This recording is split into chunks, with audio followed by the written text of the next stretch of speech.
அனைவருக்கும் வணக்கம். இந்த வீடியோவில் நம்ம என்ன பார்க்க போகிறோம் அப்படின்னு சொல்லிட்டு கேட்டிங்கன்னா 3 இயர்ஸ் அப்ளைடட் காலேஜ் எப்படி அலாட் பண்ணுறாங்க அப்படின்றத பற்றி தான் பார்க்க போகிறோம். எஸ், எல்லாருமே அப்ளை பண்ணும்பொழுது college 15 college preference கொடுத்துருப்பீங்க.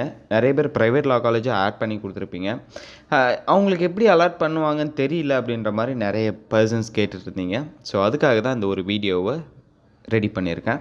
So skip பண்ணாமல் பாருங்கள், கன்ஃபார்ம் உங்களுக்கு யூஸ் ஆகும். சரிங்களா? இப்போ வீடியோக்குள்ளே போகலாம். ஃபஸ்ட்டு எப்படி ப்ரிஃபரன்ஸ் நீங்கள் மேக்ஸிமம் கொடுத்துருப்பீங்க அப்படின்னா, உங்களுக்கு பக்கத்தில் இருக்க காலேஜை ஃபஸ்ட்டு, செகண்ட் அதுக்கு பக்கத்தில் இருக்குது, தேர்ட் அதுக்கு அடுத்தது இருக்குது அப்படின்ற மாதிரி கொடுத்துருப்பீங்க. எக்ஸாம்பிள் சென்னையில் இருக்கிறவங்க மேக்ஸிமம் புதுப்பாக்கம் லா காலேஜ் ஃபஸ்ட்டு ப்ரிஃபரன்ஸ், ரெண்டாவது பார்த்தீங்கன்னா சென்னை பட்டறை பெரம்பத்தூர், மூணாவது செங்கல்பட்டு, நாலாவது விழுப்புரம் இந்த மாதிரி கொடுத்துருப்பீங்க. ஆவரேஜாக ஒரு காலேஜில் ஒரு கம்யூனிட்டி பேஸ் பண்ணி 20 சீட் இருக்குது அப்படின்னு சொல்லிட்டு வச்சுக்கோம். எக்ஸாம்பிள் தான். ஸோ 20 சீட்ஸ் ஃபஸ்ட்டு எடுத்த உடனே 20 பிளேஸில் இருக்கிறவங்க செலக்ட் பண்ணிட்டாங்க அப்படின்னா, இப்போ புதுப்பாக்கம் லா காலேஜில் 20 சீட் இருக்குது. உங்களுக்கு மேலே ஒரு 25 பர்சன்ஸ் இல்லை 30 பர்சன்ஸ் இருக்காங்க. அதில் 20 பேர் புதுப்பாக்கம் லா காலேஜ் எடுத்துட்டாங்க அப்படின்னா, அடுத்தது உங்கள் கேட்டகரியில் உங்கள் பர்சன்டேஜ் செகண்ட் இருக்கிற ப்ரிஃபரன்ஸ் போகும். செகண்ட் இருக்கிற ப்ரிஃபரன்ஸ் இப்போ பட்டறை பெரம்பத்தூர், அதில் சீட் வேகன்சி இருக்குது அப்படின்னா, உங்கள் கம்யூனிட்டி நீங்கள் கேட்டு உங்கள் பர்சன்டேஜ் சீட் வேகன்சி இருக்குது அப்படின்னா உங்களுக்கு கொடுப்பாங்க. அது இல்லை அப்படின்னா தேர்ட் ப்ரிஃபரன்ஸ் போகும். ஸோ இப்படி தான் பார்த்தீங்கன்னா உங்களுக்கு சீட்ஸை அலாட் பண்ணுவாங்க.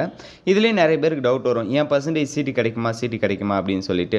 ஸோ இதில் மேக்ஸிமம் நீங்கள் அப்படி யோசிக்கவே தேவையில்லை. இந்த பேஸில் தான் சீட்ஸ் கொடுக்கறதால மெரிட் லிஸ்ட்டில் இருக்கிறவங்களுக்கு மேக்ஸிமம் கேட்குற காலேஜே கன்ஃபார்ம் கொடுத்துருவாங்க. ஃபஸ்ட்டு ப்ரிஃபரன்ஸ் காலேஜே கொடுப்பாங்க.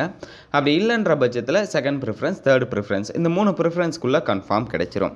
ஒருவேளை இந்த வெயிட்டிங் லிஸ்ட்டில் இருக்கிறவங்களுக்கு என்ன ஆகும் அப்படின்னு சொல்லிட்டு கேட்டிங்கன்னா, ஏதாவது ஒரு கவர்மெண்ட் லா காலேஜ் கிடைக்கும். அப்படி இல்லைனா மேக்ஸிமம் ப்ரைவேட் லா காலேஜ் தான் கிடைக்கும். சரிங்களா?